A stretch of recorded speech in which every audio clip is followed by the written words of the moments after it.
ओम शांति। हमारी आज की कहानी एक बहुत ही इंटेलिजेंट बच्चे की है। बच्चे का नाम मोहित है। टीचर बच्चे से पूछ रही है कि आपके असाइनमेंट्स पेंडिंग पड़े हुए हैं, आपने अभी तक सबमिट नहीं किए हैं। क्या आपकी फैमिली में कोई प्रॉब्लम चल रहा है? क्या आपको कोई डिफ़िकल्टी या चैलेंज फेस हो रहा है? अगर आपके साथ कुछ ऐसा हो रहा है तो आप मेरे साथ शेयर कर सकते हैं। इस पर मोहित ने कहा कि नहीं मैम, मैं तो हमेशा अपने असाइनमेंट्स को टाइम से पहले ही सबमिट कर देता हूँ और मैं तो नेक्स्ट असाइनमेंट के लिए बहुत बेसब्री से इंतज़ार करता हूँ कि कब वो हमें मिलेगा और कब मैं उसे कंप्लीट करूँगा। तो इस पर टीचर ने कहा कि ये तो बहुत अच्छी बात है कि आप हमेशा से ही अपने असाइनमेंट्स टाइम से पहले ही सबमिट कर देते हो, लेकिन इन दिनों कुछ तुम ढीले ढीले से लग रहे हो। इन दिनों तुम्हारी एक्यूरेसी थोड़ी कम होती जा रही है। इस पर मोहित ने कहा कि टीचर, मैं देखता हूँ कि हमारे क्लास के बाकी स्टूडेंट्स लास्ट मोमेंट पे अपना असाइनमेंट कंप्लीट करते हैं और वो बहुत अच्छे मार्क्स भी ले लेते हैं।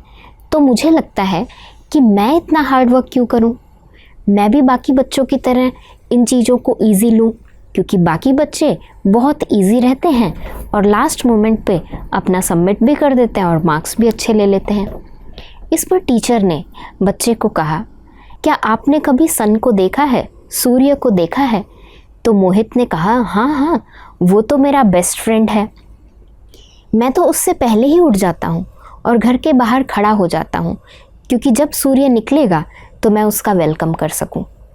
तो टीचर ने मोहित से पूछा, तो आपके बेस्ट फ्रेंड के क्वालिटीज़ क्या क्या हैं? क्या आपका बेस्ट फ्रेंड कभी ऐसे सोचता है कि आज मोहित की छुट्टी है तो मैं भी आज छुट्टी ले लेता हूँ? या फिर वो कभी अपने आप को मून के साथ कंपेयर करता है कि आज मून तो आया ही नहीं, आज तो चंद्रमा निकला ही नहीं है, आज तो चंद्रमा की कलाएँ थोड़ी कम हो गई हैं, उसकी शेप में रोज़ डिफरेंस आ रहा है? तो क्या कभी सन ऐसे सोचता है कि मैं भी अपनी शेप चेंज कर लूँ, या मैं भी आज ना जाऊँ, मैं भी आज हॉलीडे ले लूँ? तो इस पर मोहित ने कहा, नहीं, ऐसा तो बिल्कुल नहीं होता है। सन तो बिल्कुल रेगुलर है, एकदम पंक्चुअल है। डेली वो हमें अपनी रोशनी देने के लिए आ जाता है।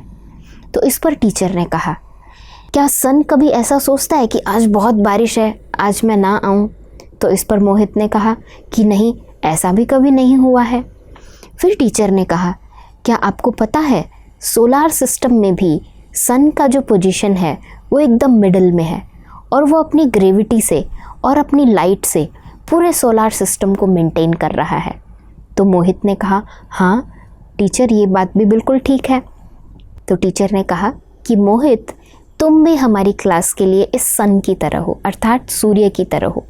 तुम उन सब स्टूडेंट्स के लिए एक रोल मॉडल हो, एक एग्जाम्पल हो। You are the son of our class.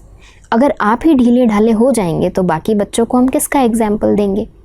तो आपको भी अपनी रेगुलरिटी को और अपनी पंक्चुअलिटी को मेंटेन करते रहना है और हमेशा अपना बेस्ट देते रहना है और हमेशा टाइम से पहले अपनी चीज़ों को कंप्लीट करना है। तो मोहित को अब समझ आ गया था कि उसे क्या करना है। तो मोहित ने टीचर को थैंक्स करते हुए कहा, थैंक यू टीचर, अब मुझे ये रियलाइज़ हो गया है कि रेगुलरिटी और पंक्चुअलिटी का कितना इम्पोर्टेंस है। मुझे तो अपने फ्रेंड सन के जैसा बनना है, तो मैं आगे से इन बातों का हमेशा ध्यान रखूँगा। तो ये थी हमारी आज की कहानी। Thank you. ओम शांति।